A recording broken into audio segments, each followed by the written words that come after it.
Saudara, pasca ledakan yang terjadi di SMA Negeri 72 Jakarta, hari ini siswa SMA kembali ke sekolah mengikuti pembelajaran tatap muka. Meski kembali bersekolah, masih sebagian siswa yang memilih pembelajaran secara daring karena masih trauma. Senin pagi, siswa dan guru SMA Negeri 72 Jakarta datang ke sekolah untuk mengikuti pembelajaran tatap muka. Sebelum mengikuti pembelajaran, siswa dan pihak sekolah mengawali kegiatan dengan upacara bendera dan doa bersama sebelum pembelajaran dimulai. Meski sebagian sudah kembali bersekolah, masih ada sebagian siswa yang memilih untuk mengikuti pembelajaran secara daring. Pihak sekolah memberikan kebebasan kepada siswa yang ingin memilih pembelajaran tatap muka atau daring. Dan untuk mengetahui perkembangan terkini pasca ledakan yang terjadi di SMA Negeri 72 Jakarta, kita sudah terhubung dengan jurnalis Kompas TV ada Fedriska Ananda dan juru kamera Julian Fernando di sana. Selamat siang Fedriska, apa betul hari ini siswa sudah mulai masuk tatap muka dan bagaimana proses pembelajaran? Ya, Bella, benar sekali hari ini merupakan hari perdana bagi para siswa SMA N72 Jakarta Utara yang mana terjadi setelah ledakan yang terjadi 10 hari yang lalu. Jadi memang hari ini merupakan hari perdana para siswa ini kembali ke sekolah untuk mengikuti pembelajaran secara tatap muka.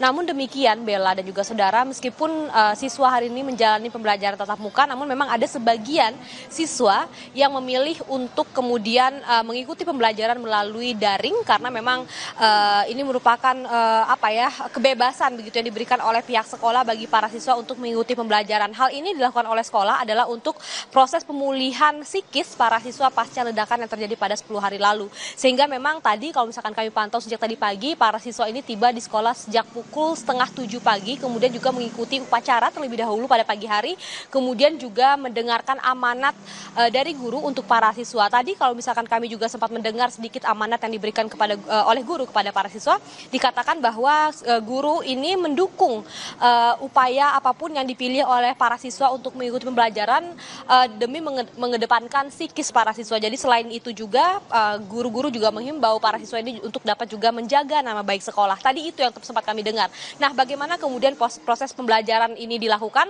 Tampaknya hari ini dilakukannya full day school ya gitu, karena memang informasi yang kami dapatkan bahwa bubaran sekolah ini akan sekitar pukul 3 sore nanti, Bella. Fedriska, lalu terkait dengan trauma healing, apakah masih berlangsung di sana? Ya, Bella, tadi kami juga sempat memantau begitu ada kendaraan dinas milik BKKBN yang kemudian tampaknya mereka memberikan penyuluhan begitu ya kepada para siswa ini.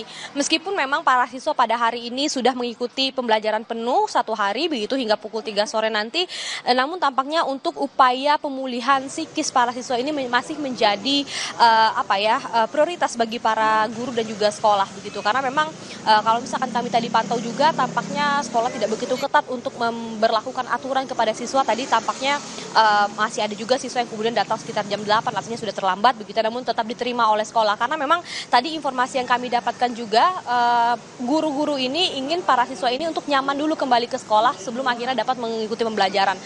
Selain itu juga tadi kami juga memantau para siswa ini juga tampaknya ada yang berolahraga, membawa peralatan olahraga seperti raket begitu. Jadi memang upaya untuk pemulihan psikis terlebih dahulu yang dilakukan. Selain juga penyuluhan dari BKKBN yang tadi kami pantau juga kendaraannya ada di sekitar sekolah, namun juga bagaimana kemudian pilihan bagi siswa. Jadi ini sifatnya siswa bisa memilih untuk dapat mengikuti pembelajaran tatap muka di sekolah atau mengikuti secara daring. Fedriska, kalau tadi kan dari pandang guru dan juga sudut pandang siswa gitu ya. Lalu bagaimana dengan respon orang tua wali murid pasca kejadian ledakan ini? Apakah memang masih ada orang tua yang tidak menginginkan anaknya sekolah atau seperti apa? Ya, Bella, tadi ketika pagi orang tua mengantarkan murid ke sekolah, kami juga sempat berbincang dengan salah seorang orang tua yang mengatakan bahwa sebetulnya orang tua ini lebih mendukung anak-anaknya untuk sekolah secara tatap muka begitu, karena memang untuk juga dapat bertemu dengan teman-teman sehingga memang untuk menyimak pelajaran lebih mudah begitu. Namun memang kalau misalkan tadi salah seorang orang tua ini mengungkapkan kepada kami yang menjadi persoalan adalah di anaknya ini. Jadi anaknya ini masih belum mau ke sekolah. Namun kemudian tadi seperti yang saya sempat singgung, anak ini datang jam 8 diantarkan oleh orang tuanya. Saya sempat menanyakan juga kenapa begitu, karena memang anak ini juga mengalami gangguan tidur begitu tadi diungkapkan.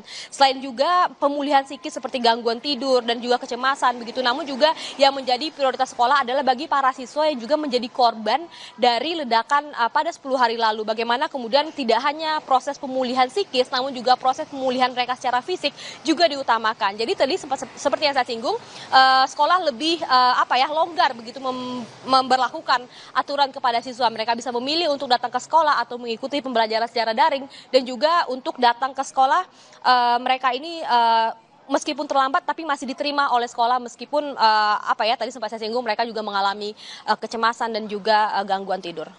Baik, terima kasih atas laporan Anda, jurnalis Kompas TV Fedris Kananda dan juga Julian Fernando dari SMA Negeri 72 Jakarta. Selamat bertugas kembali.